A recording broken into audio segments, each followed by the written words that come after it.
나비 효과라는 게 있어요. 나비 효과라고 중국어로는 후디의 샤오잉이라고 합니다.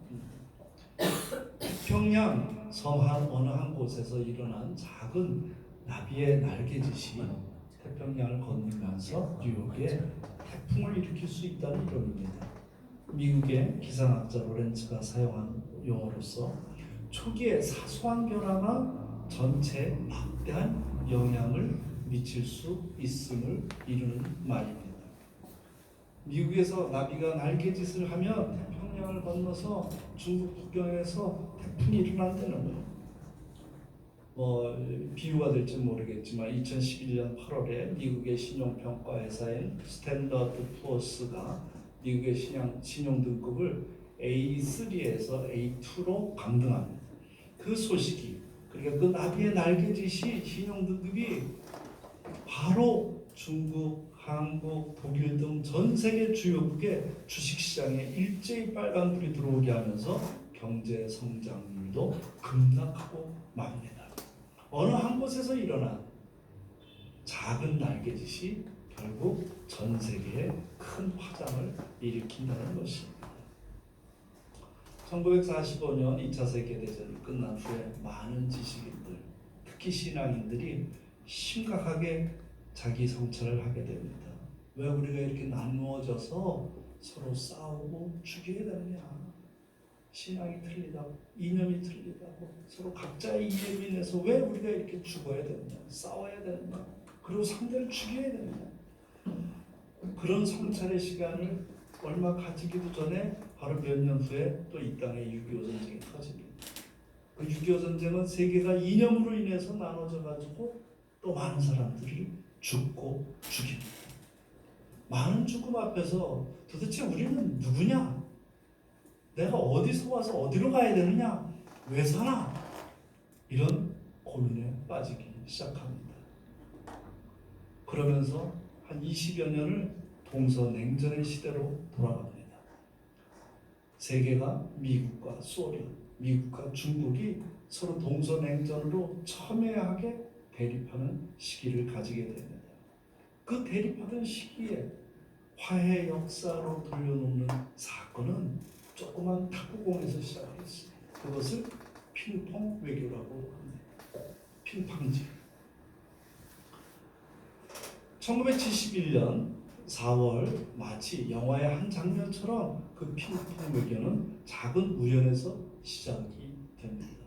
71년 3월 28일부터 4월 7일까지 일본 나고야에서 30일의 세계 탁구 선수권 대회가 개최가 됩니다.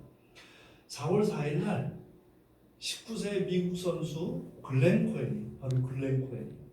코엔이 자기 중국 체육관에서 연습을 하다가 자기 숙소로 돌아가는 버스를 놓치고 말아요. 그래가지고 우연히 중국 선수들이 탄 버스에 타게 됩니다. 근데 버스에 딱 올라가니까 아무도 아는 체를 안 하는 거예요. 전부 무슨 이상한 사람 보는 것도 아니고 완전히 외면하는 거예요. 얼마나 당황하겠습니까? 그리고 그 당시는 어떤 시대냐면 문화 대혁명의 시대예요. 아주 중국이 살벌할 때입니다. 그리고 중국에서 그 중국 선수들한테 미국인들을 만나거나 미국 선수들하고 보게 되면 절대 접촉은 물론이고 아는 체도 하지 말고 인사도 하지 말아라 할 때였습니다. 그런데 버스를 탔는데 하필이면 중국 선수 버스를 탄 거예요. 그걸 전부 이제 눈치 보면서 자기 자리에 딱 조심스럽게 앉는데 중국 선수 장조동이라는 선수가 누가 봐도 미국 사람임이 분명한 글렌 코엔에게 말을 걸고서 그리고 황산이 그려져 있는 그 손수건을 선물을 합니다. 우리 교회에 나오는 왕신 학생의 황산이죠. 황산이 있는데 그 황산이 그려져 있는 사진을 그 그려져 있는 손수건을 선물하는 거예요. 숙소까지 한 5분간의 버스가 5분간에 걸쳐서 이제 숙소에 도착을 하는데 한 5분간 동행하면서 숙소에 도착을 했는데 그 5분이 역사를 바꾸는 것입니다. 버스에 내릴 때 역사적인 장면이 연출이 되는 거예요. 모든 기자들이 뭐 기사거리가 없나 하는데 중국 선수들이 탄 곳에서 미국 선수가 내리는 거예요. 그러니까 전부 다들 기자들이 그쪽으로 몰려듭니다. 그러자 글렌 코엔과 장조동이 함께 서서 이 손수건을 들고 사진을 찍은 것입니다. 기념사진을 찍은 것입니다. 이 사진이 서로 적대시하면서 경직되어 있던 세계를 한 선수의 소박한 인간적인 관심, 사랑의 표현으로 건넨 이 손수건이 바로 전 세계로 그 사진이 퍼져나감으로 인해서 그 이념의 대결을 화해의 시간으로 바꿔놓는데 결정적인 기여를 하게 된 것입니다. 세계를 움직일 새 시대의 변화의 시작이었습니다. 사랑하는 여러분, 우리는 어쩌면 지금도 자신도 모르게 지금까지 해왔던 대로의 고정관념에 사로잡혀 있는 시대를 살고 있는지도 모릅니다. 그들은 그 당시에 경직된 시대를 살고 있었습니다. 이념이 다르고 사상이 다르다고 서로가 서로를 원수시하던 시대를 살고 있었습니다.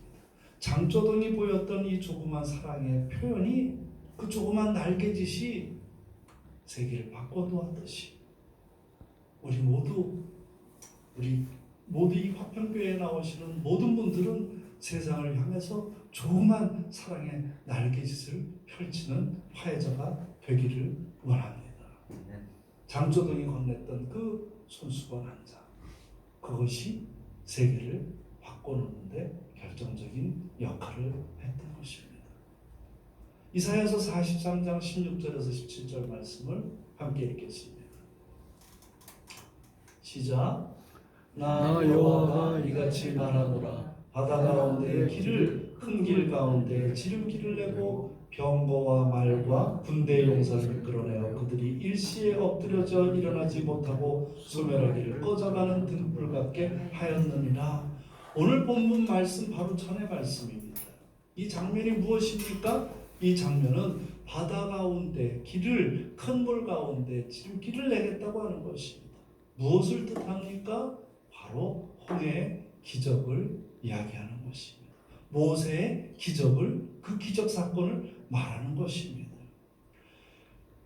이스라엘 민족들은 70년간 포로 생활을 하면서 자신도 모르게 스스로를 가두었습니다.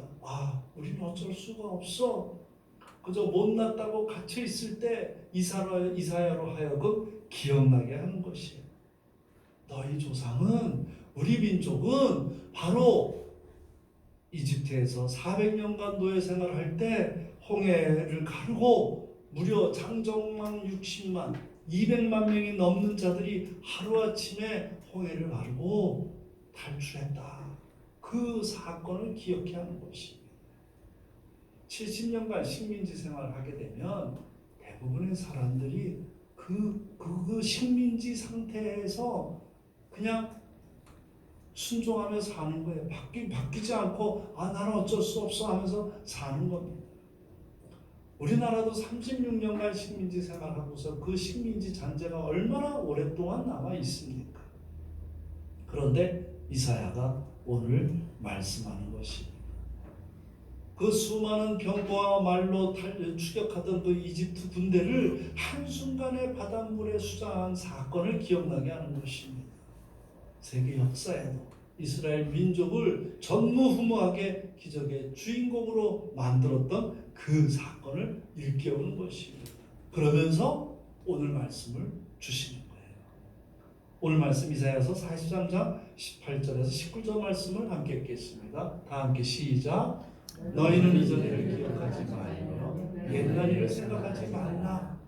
보라, 내가 새 일을 행하리니 이제 나타낼 것이라. 너희가 그것을 알지 못하겠느냐. 반드시 내가 광야의 길을 사막의 강을 내리니. 아멘. 그 사건을 기억해 하면서 오늘 말씀하는 거예요. 너희들 홍해를 갈라서 해방시켰던 그 기적, 그 일보다 더 크고 새로운 일을 행하겠다. 그때가 좋았지 하면서 옛날 일에 그 옛날에 갇혀있지 말라고 이야기하는 것입니다. 스스로 안 된다고 생각하지 말라. 나는 과거에만 머무시는 하나님이 아니다. 여호와 하나님은 기적의 구경꾼이 아니라 현재도 계시고 미래에도 주인공이시다. 포로 생활 70년을 힘들어하고 절망 속에 있는 민족에게 오늘 이사야가 말씀하시는 것입니다. 옛날 일 기억하지 말라. 그 엄청난 사건을 이야기하면서 홍해의 환상에 젖어 있지 말고 안주하지 말고 새로이 다가올 그 영광스러운 미래를 준비하라고 하는 것입니다. 홍해 사건은 이스라엘 민족의 최고의 사건이었어요. 주변 국가들이 그 소문만 듣고도 벌벌 떨었어요. 이스라엘 민족 하게 되면. 그런데 지금은 그 영광이 오늘 또 이야기하는 것입니다. 그런 과거에 머물지 말고 이제 그 기적보다 더 큰 일을 재현시킬 테니까 이제 또 다른 하나님의 출애굽 역사가 시작될 것이니 새로운 일이 일어날 것이니 너희들 과거에 머물지 말라. 사랑하는 여러분, 우리는 때로 지금의 자신의 모습을 보면서 내가 과거에는 잘 나갔었는데 하면서 과거를 회상하며 이제 다시 그럴 일은 내게 없을 거야 생각할 때가 있습니다. 오늘 말씀하십니다.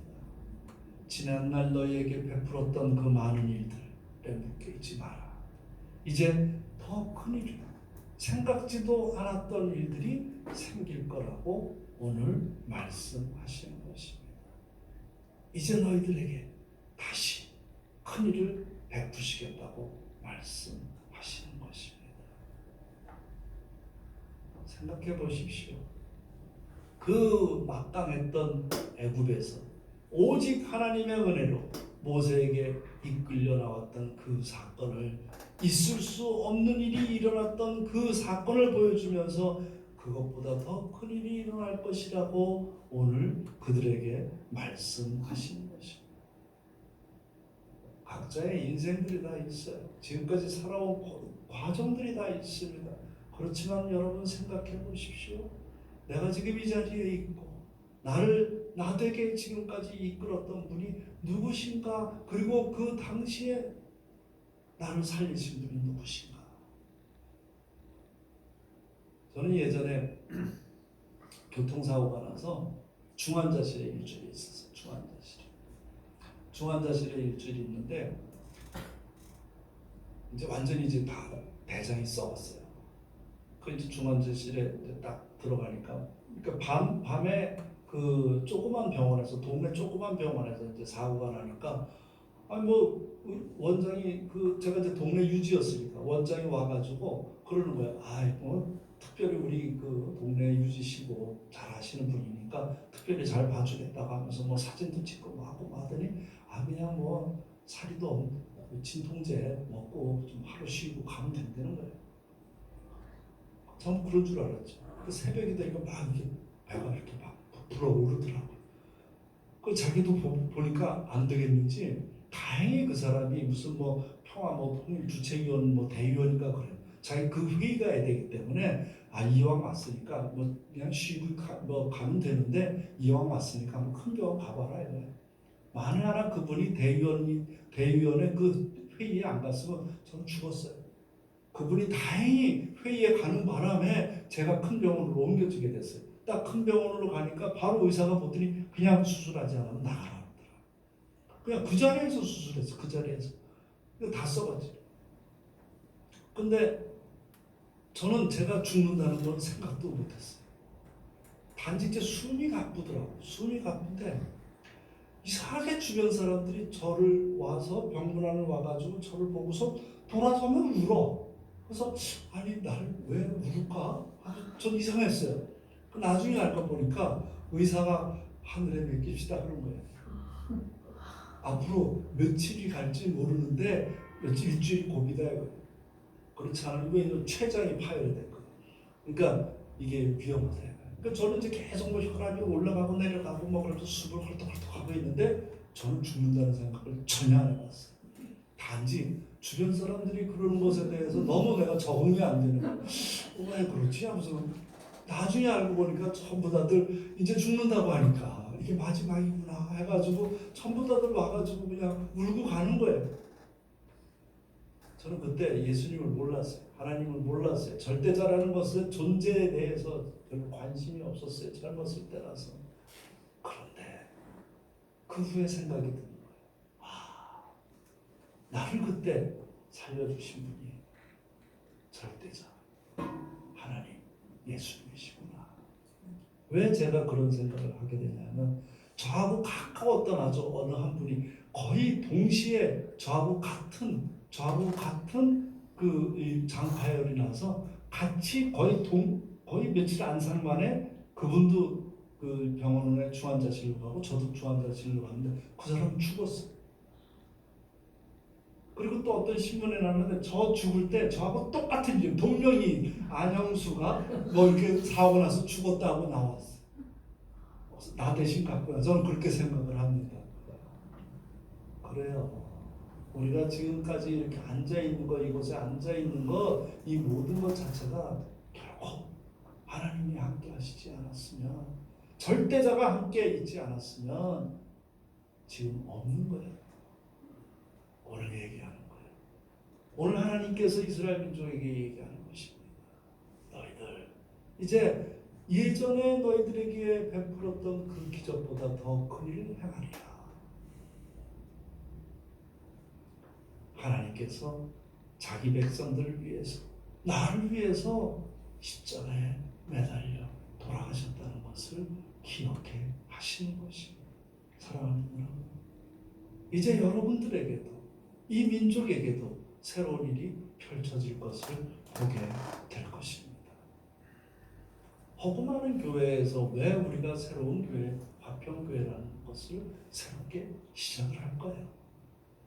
지금까지 행한 것과는 비교가 안 될 더 큰 일을 준비하시고 행하시게 하기 위해서 모이게 한 줄로 믿습니다. 때로는 그럴 수도 있어요. 아니 목사님 저 아주 편하고 소박하게 살고 싶어요. 그냥 그대로 그냥 놔두세요. 저 그냥 지금이 편해요. 그렇지만 지금 이 시대는 주변이나 환경이 가만 놔두지를 않는 시대로 들어왔으며 그냥 편안한 자리, 화려한 직책, 풍요로운 삶이 언제까지 갈 수 있게 만드는 시대가 아닌 것으로 접어든 것입니다. 사랑하는 여러분, 머무른다는 것, 안주한다는 것은 지금 소리 없이 죽어가는 자리인 것입니다. 마태복음 17장 1절에서 3절, 4절까지 함께 우리가 한번 보겠습니다. 제가 읽겠습니다.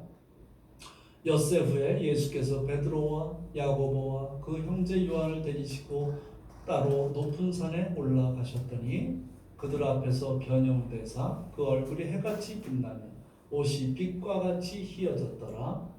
그때 모세와 엘리야가 예수와 더불어 말하는 것이 그들에게 보이거늘.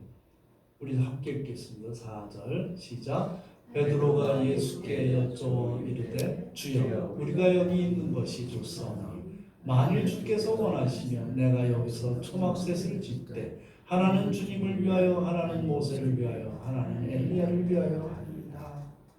이때가 언제입니까? 이때가 예수님께서 이제 십자가에 매달려 돌아가시기 전에 변화산에서 제자들을 데리고 변화산에 올라가서 옷이 정말 하얀색으로 변하고 얼굴이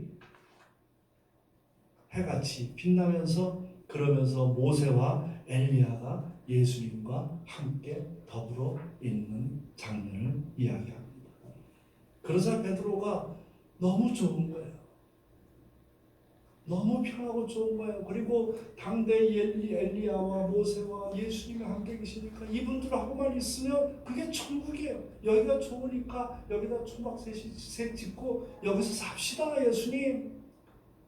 예수님은 바로 십자가에 매달려 돌아가시기 전에 제자들과 함께 왔건만 제자들은 바로 앞에서 일어날 일들을 모르고 이런 소리를 하는 겁니다. 베드로는 참 큰 소리도 잘 쳐요. 아무것도 없는 게 집 뭐 거기서 초막새 짓고 같이 살자고. 정작 예수님은 이 땅에 새로이 펼쳐질 하나님 나라를 위해서 십자가에 매달려 돌아가신 그 생각을 하며 마음이 괴로울 때 정작 제자들은 그러고 있는 것입니다. 사랑하는 여러분, 이 땅의 모든 것은 썩어 없어집니다. 여러분들 모든 것이 변해가고 있는 중입니다. 성경은 말합니다.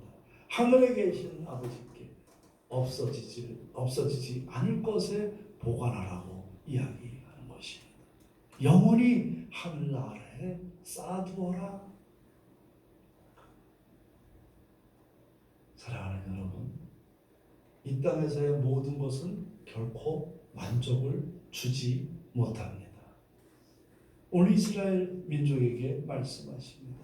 이제 새로이 광야의 길을, 사막의 강을 열어서 너희들을 통과하게 해줄 것이다.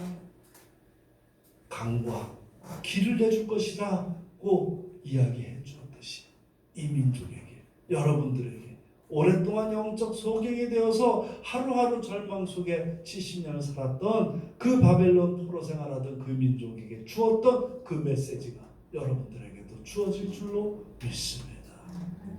사랑하는 여러분, 새로운 광야의 길을 통과하기 위해서는 반드시 길과 강을 건너야 돼요. 그 길이 꽃길이 아닐 수도 있습니다.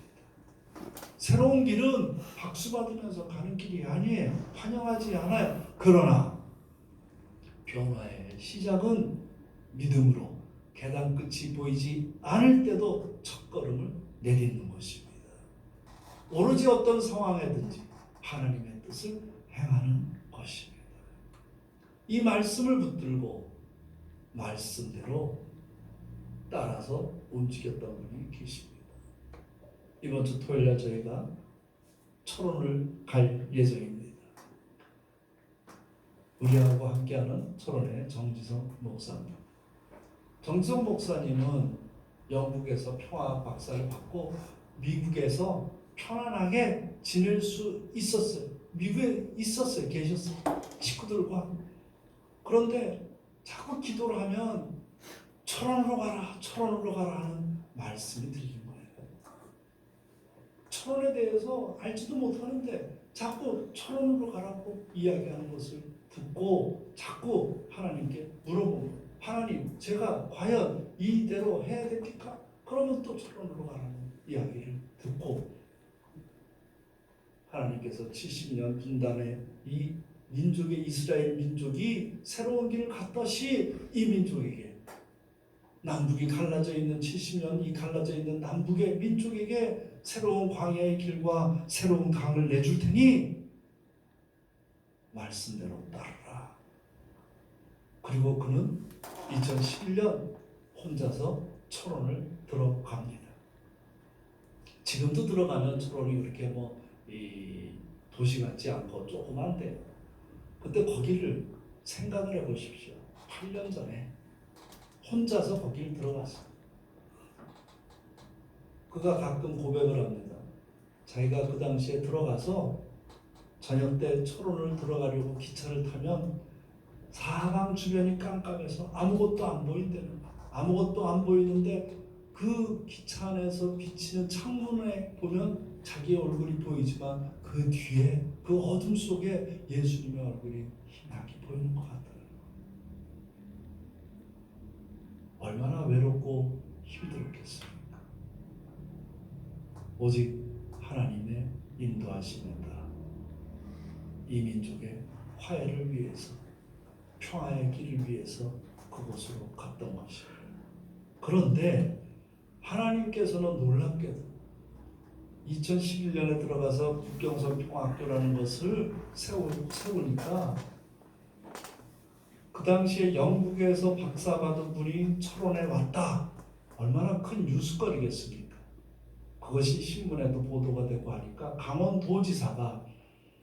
그 비무장지대에 있는 DMZ 안에 지어놓은 건물을 가지고 그 건물은 이제 남북 평화를 대비해서 행사하기 위해서 만들어 놓은 건물이에요. 그 건물을 국경선 평화학교를 위해서 쓰라고 거저줄 테니까 쓰라고 해서 그 국경선 평화학교는 DMZ 비무장지대 안에 있어요. 돈 한 푼 안 들이고 그 건물을 사용하는 거예요. 하나님의 일은 바로 이렇습니다. 하나님의 일은 하나님의 말씀대로 발을 내디디면 처음에 시작은 힘들고 어려워 보일지 몰라도 반드시 하나님께서 함께 하시면 그 일을 성사시키시고 번창시키게 될 줄로 믿습니다. 제가 중국에 이제 교회들을 섬기기 위해서 다니기 시작했어요. 어느 장로님하고 저희 교회에서 다니기 시작했는데 그때 아무도 도와주지 않았어요. 내 돈으로 자비량으로 그 중국 교회를 향해서 달려왔어요. 그렇게 1년을 하니까 특히 이제 그 당시에는 중국의 온주를 자주 갔습니다.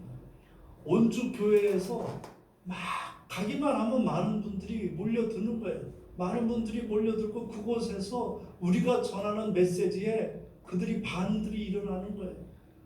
7시간, 8시간 기차 타고 오는 거예요. 말씀 듣기 위해서. 저희가 뭐 3박 4일, 길면 뭐 일주일간 이렇게 다녔는데 아무도 도와주지 않는 상태에 발을 내딛고 새길을 가니 그곳에서 반응들이 일어나기 시작하더라고요.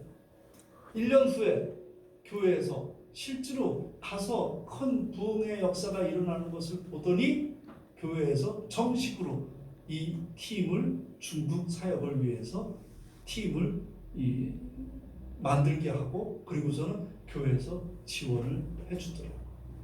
그렇습니다. 우리가 내딛고 있는 발걸음마다 하나님께서 함께 하시면 능치 못함이 없으실 줄로 믿습니다. 이제 철원의 국경선 평화학교는 우리나라만이 아니라 세계적으로 알려져서 많은 분들이 그곳을 향해서 가고 있습니다. 힘들고 어려워 보여도 하나님께서는 감당치 못할 시험을 주지 않으시는 분인 줄 믿기를 바랍니다. 고린도전서 10장 13절 말씀을 함께 읽겠습니다. 고린도전서 10장 13절 말씀. 자, 시작. 사람이 감당할 시험밖에 너희가 당한 것이 없나니 오직 하나님은 믿으사 너희가 감당하지 못할 시험 당함을 허락하지 아니하시고 시험 당할 즈음에 또한 피할 길을 내사 너희로 능히 감당하게 하시느니라. 아멘. 뭐라고요? 감당할 만큼 허락하신다는 하나님의 말씀입니다.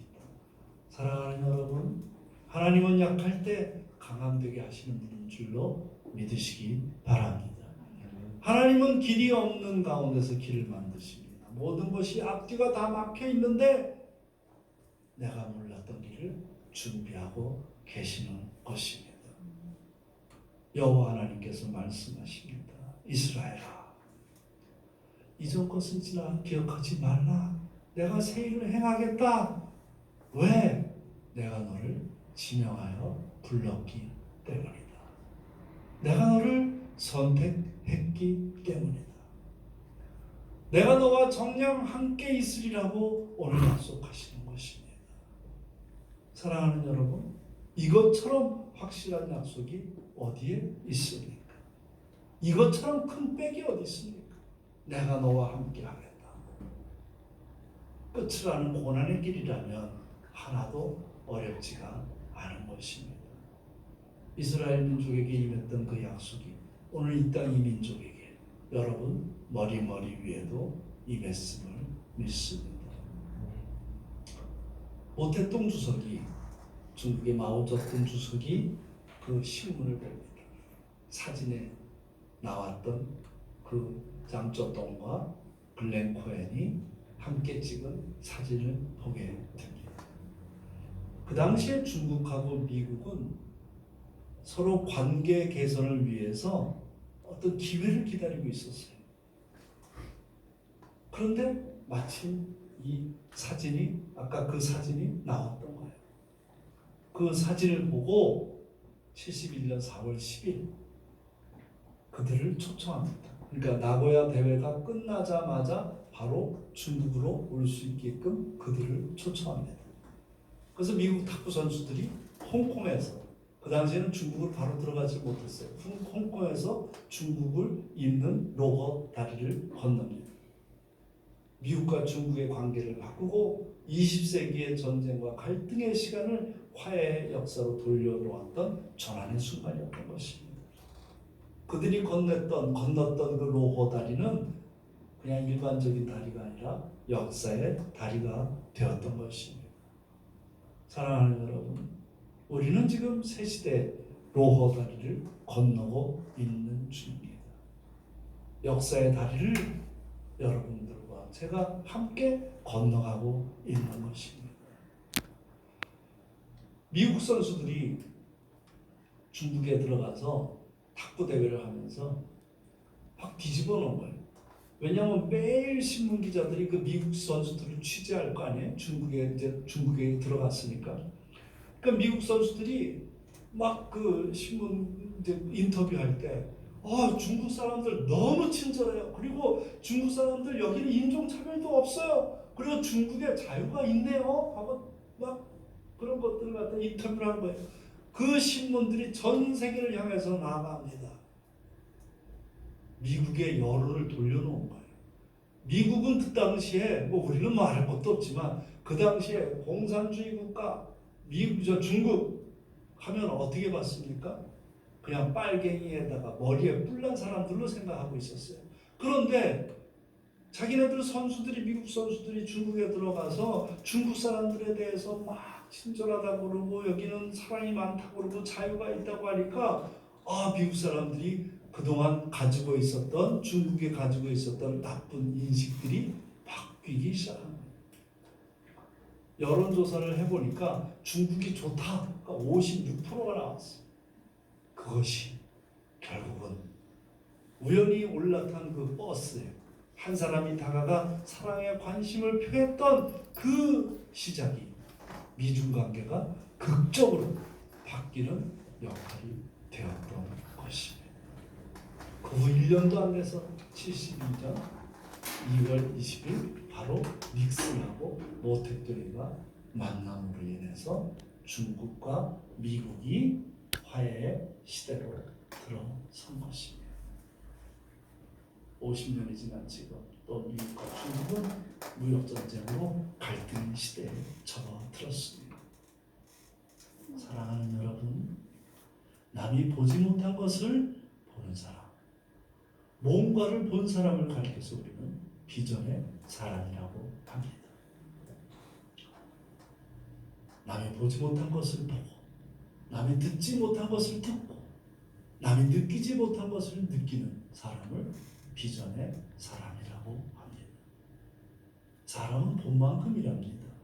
높이 나는 새가 멀리 보듯이 시야가 넓은 사람이 큰 일을 할 수가 있습니다. 저는 저희들이 시야를 크게 높이 날아서 넓은 곳을 보기를 원합니다. 저는 우리 사랑하는 우리 유학생들 얼마나 귀한 존재들인지 몰라요. 와서 공부하는 것도 중요하지만 이곳에서 세계를 보고 세계 속의 중국을 보고 큰 뜻을 가지고 살아가는 비전의 사람이 되기를 바랍니다. 아멘. 반드시 그렇게 될 줄로 믿습니다. 우리 모두 마찬가지입니다. 사랑하는 여러분, 이제 낡은 문법의 틀에서 깨어나야 됩니다. 큰일은 조그마한 자기 변화에서부터 시작됩니다. 모든 일을 하늘이 열리는 비전을 가지고 이제 시작하십시오. 성령 충만함으로 우리 모두 비전을 가집시다. 오늘 이 땅의 가치와 현실을 보게 되면 절망과 두려움이 몰려오지만 하늘을 보면 소망이 넘칩니다. 왜? 이미 승리하신 그리스도께서 말씀하시는 음성을 오늘 듣기 때문입니다. 보라, 내가 새 일을 행하리니 이제 나타낼 것이라. 아멘. 눈이 있어도 보지 못하고 귀가 있어도 듣지 못하는 백성을 이끌어내라고 예수님께서 이사야는 말씀하고 있습니다. 우리 43장 10절 우리 함께 읽겠습니다. 이사야서 43장 10절 시작. 나 여호와가 말하노라. 너희는 나의 증인 나의 종으로 택함을 입었나니 이는 너희가 나를 알고 믿으며 내가 그인 줄 깨닫게 하려 함이라. 나의 전에 지음을 받으시니 없었느니라. 나의 후에도 없으리라. 아멘. 하나님께서 오늘 말씀하십니다. 나의 종으로 택함 입은 자다. 사랑하는 여러분, 오늘 이 시간 결정하십시오. 이제 감정이 시키는 대로 내 마음대로 살지 않겠다. 지금까지 가지고 있던 내 상처, 내 실패, 내 좌절을, 내 무력함을 절대 마귀가 이용하게 하지 않겠다. 왜? 나는 하나님의 사람이기 때문이다. 나는 하나님께 선택받은 사람이기 때문이다. 내가 세상 사람들과 똑같이 반응하지 않겠다. 오늘 결심하는 저와 여러분이 되기를 바랍니다. 사랑하는 여러분, 거룩한 삶 살겠다고 이 시간 결단하십시오. 저희 교회 신앙 고백론을 보면 소박한 생활을 살겠다. 먹는 것도 소박하게 먹는다는 구절이 있습니다.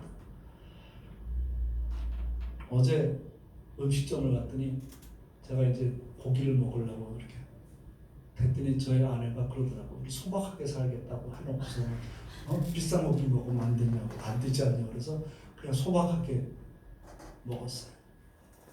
그래요. 우리가 조그만 거에서부터 시작을 하는 거예요. 우리가 조그만 거에서부터 우리가 실천하는 것입니다. 사랑하는 여러분, 하나님께서 나에게 원하시는 게 도대체 뭘까? 어디에 나의 에너지와 열정과 훈련받은 것들을 쏟아부을까? 보다 원대한 비전을 가지기를 바랍니다.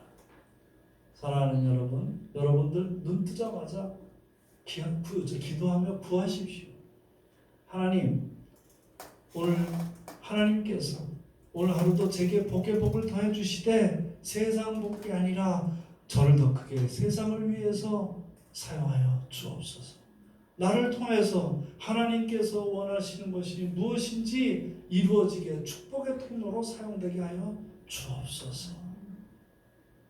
사랑하는 여러분, 우리에게 주신 가정과 교회와 나라의 소중함을 알고 귀하게 여기며 지켜나가기를 기도하는 여러분들이 되기를 바랍니다. 이제 우리에게 행하실 하나님의 세계를 기대합시다. 오늘 말씀하십니다. 광야의 길을 내는 최종적인 목적이 무엇인가? 43장 21절 말씀을 끝으로 하겠습니다. 43장 21절 21절 제가 읽겠습니다. 이 백성은 내가 나를 위하여 지었나니 나를 찬송하게 하려 함이니라. 아멘. 뭐라고요? 이 백성은 나를 위해서 지었다는 거예요. 내가 누굽니까? 여호와 하나님을 위해서 지었다는 거예요. 그렇기 때문에 뭐라고요? 나를 찬송하게 하려 함이라. 여러분들은 여호와 하나님께서 지으셨습니다. 여호와 하나님을 찬송하십시오. 여호와 하나님만을 바라보며 여호와 하나님에게 영광 올리는 여러분들이 되기를 바랍니다. 말씀을 정리하겠습니다. 첫째, 믿고 나가십시오. 하나님께서 우리를 통해서 새 일을 행하시겠다고 하신 그 말씀을 믿고 나아가십시오. 둘째, 아침마다 구하십시오. 하나님, 오늘 하루도 시작하게 해주시니 감사합니다. 저를 통해서 아버지 하나님 복의 복을 더해 주시고 그 복이 세상을 위해서 이 나라를 위해서 축복의 통로가 되게 하여 주시옵소서. 구하십시오. 셋째, 지음받은 자답게 사십시오. 여호와 하나님께서 나를 지으셨다고 하시면 하나님께서 찬송하게 하려 함이라고 했던 그 말씀대로 여호와 하나님께 찬송하는 삶을 사십시오.